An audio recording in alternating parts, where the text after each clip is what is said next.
All right, Alvin's over there wrapping up some paint correction and cleaning on the square body. We'll bring you that in a minute because that one is really cool. But with all good things, there are bad. So started off this morning getting AJ to post this car, which was a cool project.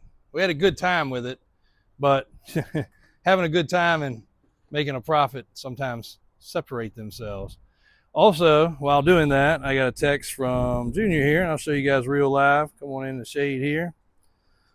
So the brown Blazer I showed you guys yesterday, we were getting it out, driving it. Calvin got some fresh fuel in it. It's been sitting in the building, kind of blocked in the corner, and we were waiting to decide on tires and wheels. Well, Junior texted me this morning. He said, 79 Blazer, rear wheel cylinders leaking, rear brake shoes are contaminated, and master cylinder leaking, alternator not charging. So it's the way things go. Alternator had been fine. We've never had a problem with that truck starting. Calvin went over there, had to get a jump box. I said, why do you jump? What do you got to jump? Something blocking it? And he was like, no, the battery's dead. I'm like, daggone it. So sure enough, alternator's gone bad. We're going to try to rebuild that alternator. That truck's so very original in factory. We're going to try to rebuild that actual alternator.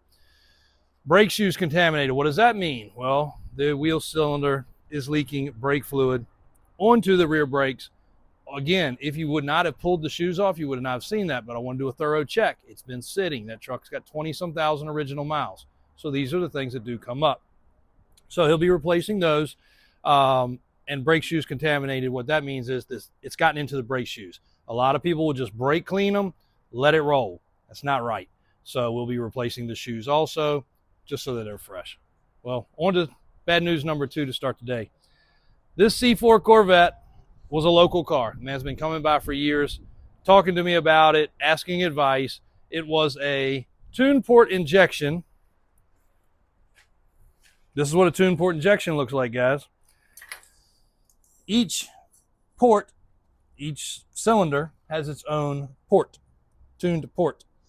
These are your injectors, for those that have never seen this. So each cylinder has an injector. Each cylinder has its intake port. Then, of course, each cylinder has an exhaust port on the other side. 8 cylinders, 8 ports, 8 injectors. Well, from sitting, we assumed that this car had an injector problem. So we started with a fresh pump, which is in the tank back here. And we had a boy come out who's very, very, very, very thorough. And it's not really his main business. He has a lot of other things going on. But he said, JW, I want to do some work for you guys. I'll tackle this. So it has some computer things to deal with, some sensors, the fuel pump. And he said, JW, look, here's where we're at. He said, we can keep on messing with these injectors. We can keep on messing with the computer. We can keep on messing with everything. But I think we got a problem. Somewhere in there, this car just won't run. We had it running, but it didn't run right. So I said, you know what, let's can it. So we canned it. And we went to a intake, regular intake, and a carburetor, which most of you guys. And look how clean. He was able to go up to Daniel and Jay and get all these lines, put in this awesome regulator, run the lines to the fuel, because you got to remember this was a electric fuel pump system.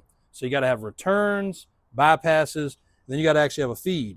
So I went with an Edelbrock carburetor, new distributor, of course, had all kinds of other things that had to be modified. Well, car fired up. AJ heard out here running. You know, it was counting. It was just chop, chop, chop, chop, chop. Sounded as good as that red square body AJ posted the other day. Well, lo and behold, it must have some stuck rings or something, because it started to get some blow-by. The warmer it got, the thinner the oil got, the more the blow-by came. And you can see how long this car's been sitting. AJ was real excited about going ahead and getting the last few minutes out of these tires, because they are dry rotted. They got tread, but they're dry rotted. So we don't know what came first, the chicken or the egg. It is a manual shift car. It does have cool leather interior. It is a C4, for those that don't understand on the Corvettes. C1 was first, C2 was second. Now they're into C8s. Those are the generations of Corvettes. C4 was kind of overlooked, but at the time when C4 came out, it was the baddest dude on the block. Big fat tires, iconic sports car, basically. Here's all the boxes. Here's everything. We're at the point now of either we plop the motor out and re-ring it, which is what we assume. We don't know that for sure. That's just what we assume. The rings are stuck. and meaning they've sat in the same place for so long with moisture and sweat. It could be rust. It could be they just seized up, varnish. We don't know. That's the only thing that we can come to the conclusion on. Or we just make a good deal on the car, lose some money. So AJ, what are you posting it for? $4,900. So I hate to hear that, because you can see all the money we put in it. So basically, I think that's just recouping what we paid for the car. Not all these add-ons and extras. Was not his fault at all for those problems. And it does sound good. When it fires up, it sounds amazing. And we probably could put some thicker oil in it. We probably could doctor it up, send it to the auction. But I'd rather somebody get it. Maybe you got an LS at home or something else to put in it. It is still a cool car. The nose is not all tore up. Most of the time, this is just sun faded and baked because it's fiberglass. The nose is more of a plastic. Usually that doesn't match. It actually does match really well. Probably could take this car apart and get more for it. It's got the newer style C5 wheels, slotted and drilled rotors. Sometimes. Yeah. Hey, AJ's starting to do all the math. He's telling me how much we can sell all the parts for. We might have this thing sitting back here like a chop shop. So all things do not work out as well as they should. Let's do number 3. Customers that just celebrated his 60th birthday. And if you had to be the man at the state fair guessing the age, you'd guess this man's 35 years old. He has found the fountain of youth somehow. But he just turned 60 years old.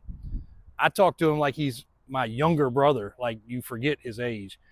We didn't count it out exactly. I know Mom went in the system. We sent him a card for his birthday and some other trinkets and things. AJ was kind of being funny, sending him some stuff too. But 50-ish vehicles, and probably at least another 50-ish vehicles lifted and accessorized. He's always got an idea. AJ's going more and more. But we went through his business name and his personal name, and that's what we kind of came up with on the record. So I'm sure there's others that were in other companies he owns and stuff like that. But he wanted this desert tan wrap. This was a black Jeep. Unfortunately, while wrapping it, you have to take the flares off. In taking the flares off, they did not attach back properly. So we had to get some special clips from Jeep, which are coming in, so we can get the other flare replaced.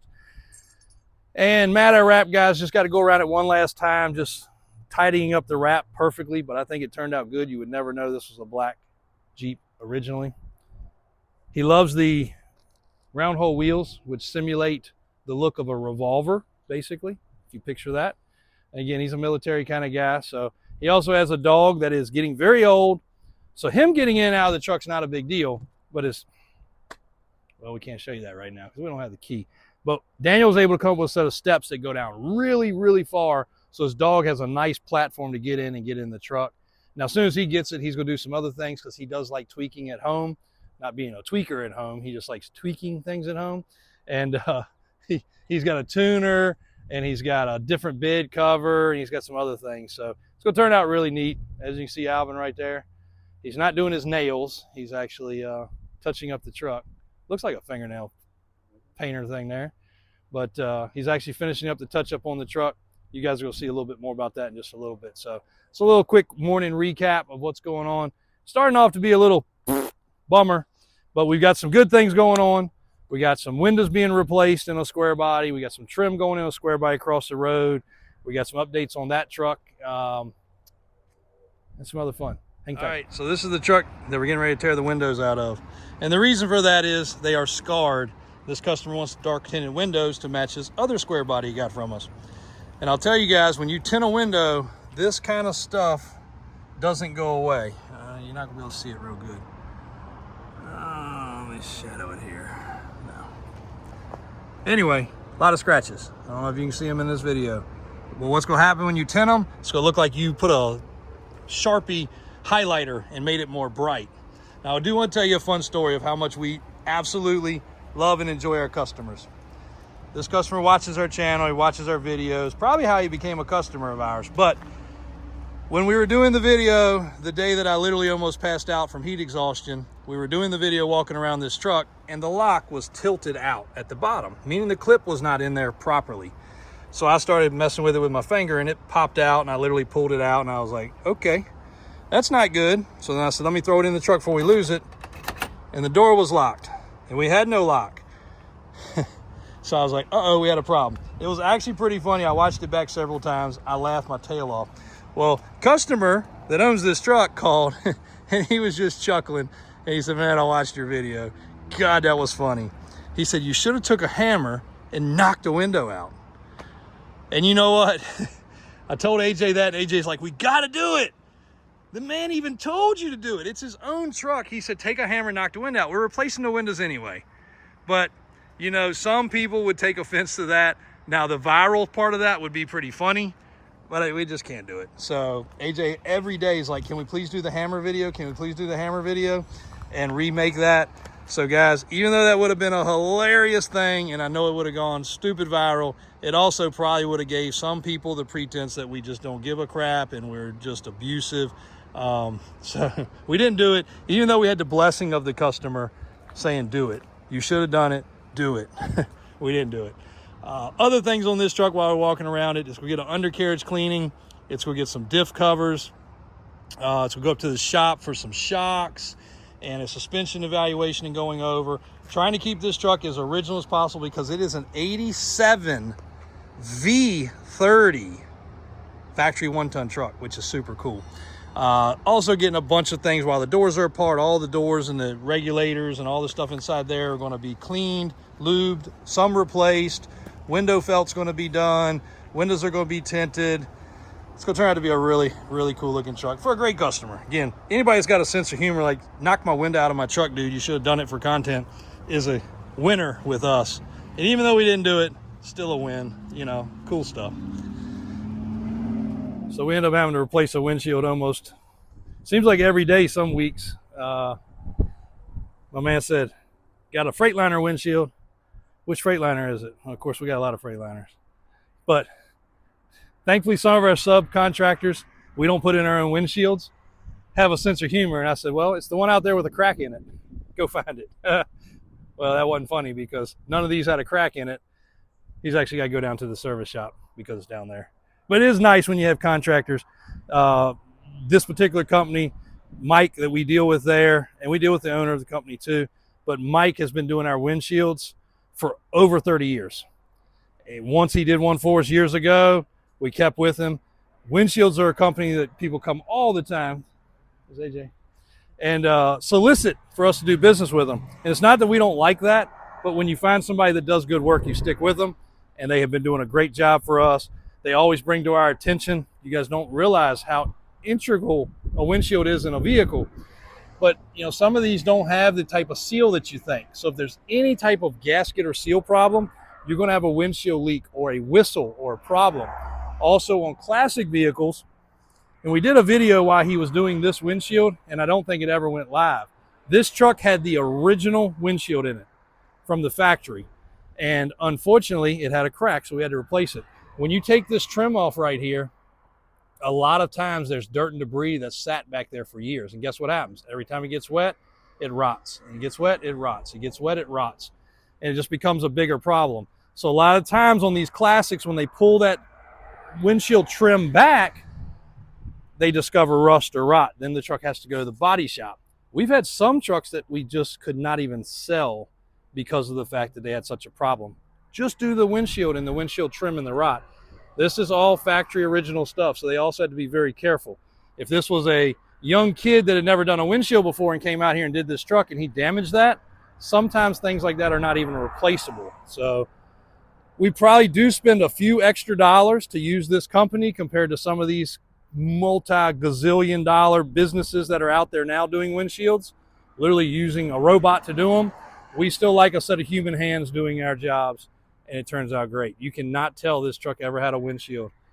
They also did not damage the paint because you can easily damage the paint right here. One little chip turns into a fester, turns into a rust, turns into a problem. So there's your little lesson on windshields today. That's our little 2 cents on it. All right, Alvin for the win again. Put a little effort into this 88 Chevy 1-ton crew cab 3+3. and we had said we weren't going to put any extra effort into this truck. It was priced as a as-is sale. It was a very inexpensive diesel crew cab K30 truck, actually a V30 truck because it's an 88. Don't hear that very often.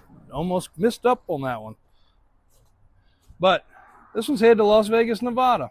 It actually turned out to be a pretty cool truck. Just need a little time and effort and cleaning. It had a short punch list of stuff, which was a door handle rod and a lock issue and a couple other things. And the previous owner of this one actually was reasonably local and is going to do a high-end crew cab with us. Matter of fact, I think we'll be doing some other work on some other vehicles for him in the near future, but just wanted one step better and nicer. So that's gonna be great. But for an inexpensive diesel, and this was a military truck previously, you wouldn't recognize it because they did a great job on refinishing it and the custom interior. Hopefully it's locked. It is, like it's supposed to be, but check that out. Turned out really good. And you don't see any, you even see all the trim panels and the pillars. Everything inside this truck was painted. So it's not like you open the door and you see drab green or yellow military colors. So that one should be really cool, and about a third of the price of most crew cab square bodies. Really neat. What do you guys think about that bucket truck right there, or that big International? You guys like that? Oh, I'm sure you'd rather see a square body. There's a lot of people online that do paint and polish work on paint, and they end up doing that little skit there. I didn't do it as well as they do, but I got to brag on my guy, Alvin. Now, this truck, the guy did not really request us to go this far with it. He just said, could you, one, fix a nasty scuff right here on the paint? And two, could you do a little paint protection to keep it looking as good as possible for as long as possible? Because most of this truck is original paint. A lot of this truck is original paint. And people ask, how do you know original paint? How do you know the difference? Well, here's one telltale right here. These rock chips are the combination of 40 plus years of tires. Now, this truck had factory tires, but these are original rockers and bottoms of the doors, and they caught all those rocks. Now, this fender is a little darker, so maybe at some point it had a fender replacement or a little fender bender. But also back in the day, they didn't do the greatest job with paint, so sometimes it just didn't match. If you haven't been tired yet of me telling you about this truck, it lives its life in the city of Washington, D.C., our state's capital. Well, here we go. Another telltale, original sticker. Now it's going away, but that's the original Chevrolet dealer sticker. So while he parks on the street, all of his vehicles have always been damaged by cars not paying attention, probably texting and driving, and they scuff down the side. Now, this truck had a nasty scuff all the way down the side. We knew it would probably come off, and it did. Now, his other vehicle we got to get in when this one's done isn't going to be so favorable. It's actually worse. But this truck has the 360 cameras installed, which some people love, some people hate. They think it takes away from this era correctness of this truck, and it has these OBS mirrors, which did come on some Suburban years. Yes, but he likes the power folding mirrors, because if not, he will come out and this mirror will be gone because somebody will smash it off. Driving, probably texting, not paying attention. While it was here, he did not even ask for this, but we'd done it once before he purchased it. We did freshen up the underside with a little bit more paint. You can see the airbags, overload suspension. The chassis on this truck is just crispy clean. So we did a little extra paint underneath of it to make it look a little better and protect it a little longer. Also gave a quick polish to his wheels. Mickey Thompson's. And he's sitting on 35-inch BFG tires for those looking at the truck for the size and the stance. That's 35s with a 4-inch kit. He actually gained turning radius because of the fact of the steering and the track bar system. Got rid of all the old stuff. We've talked about that plenty of times. I don't want to beat a dead horse there. But I do want to show, check these hubs out. You don't see those very often. This is a really cool K30, very original truck. And the hubs have never even been changed out. And it's a manual. That's even cooler. And the grandpa cap serves it real friggin' well. because he uses this truck. Puts the family, puts the dog, tows with it. There's your hitch. And he goes down the road awesome. Future upgrades for this truck. Next things to come is a bigger brake system, which we'll tell you guys all about. Not keeping you in the dark on that. We need to test it out and try it first. And then it's getting, on top of the manual transmission, it's getting an overdrive gear vendor system. So he can get on the road. It helped a ton with the lift kit, tires and wheels. People say, oh, how'd that help? Taller tire, less RPMs. Changes the gear ratio because of the tire size. You can Google it if it just doesn't math in your head. It does confuse people, but it is real. So it helped a lot, but he still wants a better cruise speed. These trucks were not built for the roads that we have today where you can run 80 miles an hour. So it is getting a gear vendor overdrive system, which will also modify the driveline a little bit. That's going to turn out pretty cool. Another one here, a few people asked about in the background of the video the other day. This is the front and rear four-linked Duramax, pretty low mileage truck. I think this truck's still under 100,000 miles. We did not build this truck. This was a Plan B fab build.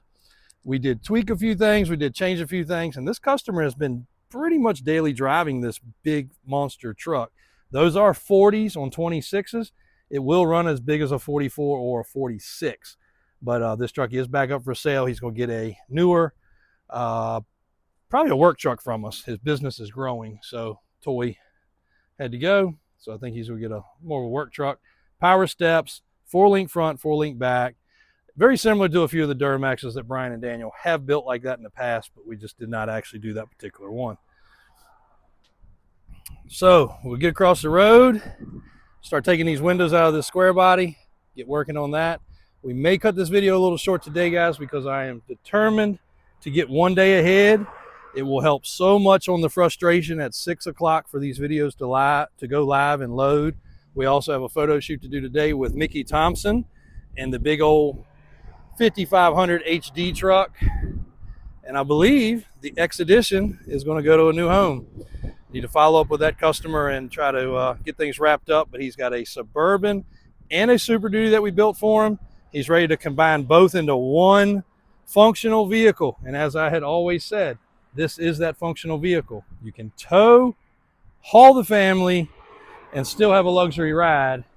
And he just says, hey, I don't need both. I don't need my Suburban. I don't need my pickup. This is both. This is my Ford Super Duty and my Suburban together. And it really is. We'll get across the road, play Frogger real quick.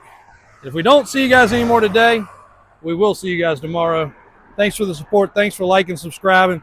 Please continue to share these vehicles on this video and these videos on social media. Anytime you see us post, that would be super helpful. I would love to have a goal of 1 million for the end of the year. I don't know that we can get there, but with the open house and everything else going on, there's a good chance of really showing the world what Davis Auto Sales here in sleepy little Chesterfield, Virginia has to offer.